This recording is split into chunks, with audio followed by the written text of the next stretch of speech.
Hello guys, how are you? I think you are good or well. So I am Visham Satar. Welcome to our new YouTube channel Engineering Life. So guys, in this video I will show my pointer of this semester. It means in this video I will show my first semester pointer.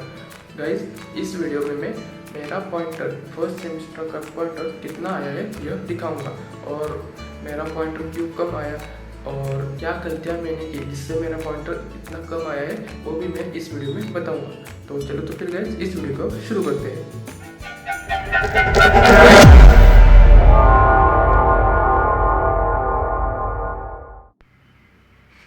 तो guys यहाँ पर देखो, यह Walchand college of engineering की student login है, यानी Walchand college की website है, स्टूडेंट लॉगिन नाम है उसका।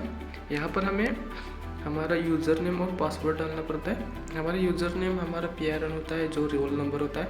उसके बाद पासवर्ड जो हमारा मोबाइल नंबर है, यानी जो हमारा मोबाइल नंबर है वही हमारा पासवर्ड होता है यहाँ पर। और वेरीफाई कैप्चा करते हमें लॉगिन करना पड़ता है, वो मैं कर देता हूँ गाइस। तो गाइस यह मेरा जो स्टूडेंट लॉगिन है मैं आ चुका हूँ वालचंद की वेबसाइट पर। और यहाँ पर देखो मेरा नाम दिख रहा है राइट हैंड साइड पर। और यहाँ पर मुझे जाकर रिज़ल्ट में जाना है। रिज़ल्ट में जाकर पहले तो डेस्कटॉप डिसाइड करते हैं क्योंकि उसका व्यू बड़ा होता है। सो ये देखो गाइस, यह है मेरा रिज़ल्ट, यानी इंजीनियरिंग मैथमेटिक्स को मुझे 77, केमिस्ट्री को 80, इलेक्ट्रिकल और इलेक्ट्रॉनिक्स में 60, IT फंडामेंटल में 54। और ऐसा कर करके मेरा जो ग्रेड पॉइंट्स बने हैं तो वो बने हैं 175। और मेरा CGPA यानी कि सेमेस्टर का CGPA होता है, आई थिंक सेमेस्टर का ही होता है, उसका मेरा है 7.95। और ग्रेड पॉइंट्स आए हैं 175। और CGPA आई थिंक ये ईयर का होता है, लेकिन सेकंड सेम का अभी तक नहीं आया क्योंकि सेकंड सेम तो हमारा अभी भी चालू हुआ है, उसकी एग्ज़ाम भी नहीं हुई है। तो फर्स्ट सेम का हमारा CGPA है 7.95। अब मैं गाइस आपको मेरा CGPA कम क्यों आया इसके बारे में थोड़ी चर्चा करता हूँ। तो गाइस यहाँ पर देखो, अब मैं आपको बताता हूँ कि मेरा CGPA इतना कम क्यों आया। और गाइस यहाँ पर देखो, मैं क्या कर रहा था, सब्जेक्ट को समझ नहीं रहा था, उसको रटने की कोशिश कर रहा था। और यह गलती से ही मेरे सभी सब्जेक्ट में थोड़े कम मार्क आए। केमिस्ट्री में अच्छा आए क्योंकि वो रटने का ही सब्जेक्ट होता है, उसमें आप रटोगे तो आपका हो जाएगा। लेकिन मैथ्स में भी मैंने लास्ट में थोड़ा रट दिया क्योंकि उस स्टेप को किस तरीके से करना है वो मैंने ध्यान से नहीं देखा था, इसलिए मुझे रटना पड़ा, यानी यहाँ ये करना पड़ता है इसी तरीके से। और गाइस मैथ्स में एक और हुआ कि मैथ्स में जो मेरे कैलकुलेशन थे वो थोड़े गलत हो गए, इसी से मेरे मैथ्स का स्कोर थोड़ा बहुत कम आया। ESE में, MSc में अच्छा आया था, 26 आया था आउट ऑफ 30, लेकिन ESE में 50 आउट ऑफ 36 आया।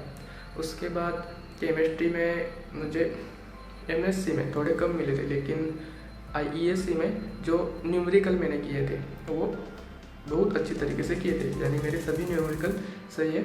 मैंने एक ही क्वेश्चन का आंसर नहीं लिखा था और वही मेरा सिर्फ गलत निकला, बाकी सभी मार्क मुझे मिले। और इलेक्ट्रॉनिक्स में गाइस क्या हुआ कि मुझे इलेक्ट्रॉनिक्स बहुत अच्छे से आता था, इसलिए मुझे इतने मार्क मिले। अगर सेपरेट सब्जेक्ट होता इलेक्ट्रॉनिक्स और इलेक्ट्रिकल तो मेरे इलेक्ट्रिकल में भी बैक लग सकता था, क्योंकि मेरा इलेक्ट्रिकल इतना कुछ अच्छा नहीं था। मैंने 12 में भी इतना कुछ सही से पढ़ाई नहीं किया था फिजिक्स का और इलेक्ट्रिकल चीज़ों का, तो वो मुझे बहुत क्या कहते हैं उसे बुरा लग जाता था।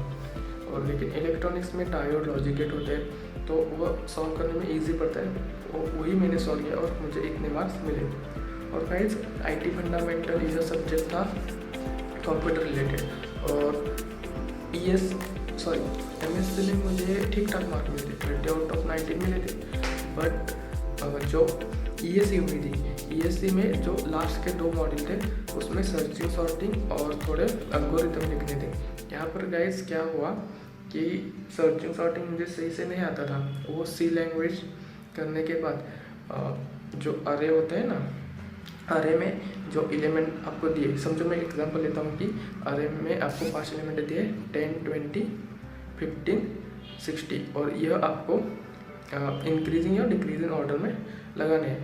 तो क्या होता है, सर्चिंग सॉर्टिंग से वो इजी बन जाता है कि इसको इंक्रीजिंग ऑर्डर या डिक्रीजिंग ऑर्डर में लगाना।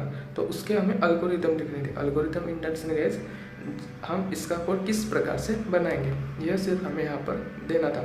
तो मुझे वो सही से नहीं आया क्योंकि अरे मैंने सीखा था लेकिन उतना कुछ सही से मुझे याद नहीं था अरे के बारे में, यानी अरे में सर्चिंग सॉर्टिंग किस तरीके से इस्तेमाल करना है ये मुझे सही से याद नहीं आ रहा था। तो उसमें मेरी मार गए। और IT फंडामेंटल में गाइस यहाँ पर देखो मुझे ESC में 50 आउट ऑफ 22 मिले और MSc में 30 आउट ऑफ 19 मिले थे। तो ESC का थोड़ी मेरी सही से नहीं लगी। ESC में मैंने स्टडी किया था लेकिन वो सही से नहीं हुआ क्योंकि मैंने एल्गोरिथम रट दिए थे, उस एग्ज़ाम के टाइम पर वो सही से याद नहीं आ रहे थे। और गाइस लैब में भी थोड़ी कम्युनिकेशन स्किल्स कम होने की वजह से मैं कम बोला, इसलिए मेरे लैब के भी मार्क थोड़े कम आए हैं। और गाइस एक सबसे बड़ा रीज़न बताता हूँ कि मेरे ESC में मार्क कम आए, वो है रीज़न कम्युनिकेशन स्किल और इंग्लिश का। यानी गाइस मेरी इंग्लिश इतनी अच्छी नहीं है और इसी वजह से मुझे जो क्लास में हुआ है वो ठीक से समझ नहीं आता था। थोड़ा थोड़ा आता था बट इतना कुछ नहीं आता था, तो मैंने सेल्फ से स्टडी करनी पड़ती थी।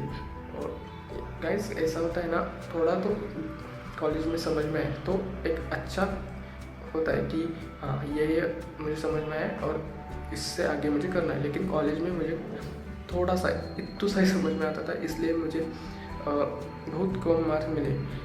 और गाइस अब देखते हैं कि अब मैं सोच रहा हूँ कि पहले से ही स्टडी चालू करूँ और थोड़ा थोड़ा जो कम्युनिकेशन स्किल है उस पर भी थोड़ा ध्यान दूँ। और गाइस मेरी इंग्लिश इम्प्रूव करने पर थोड़ा मुझे अब ध्यान देना चाहिए।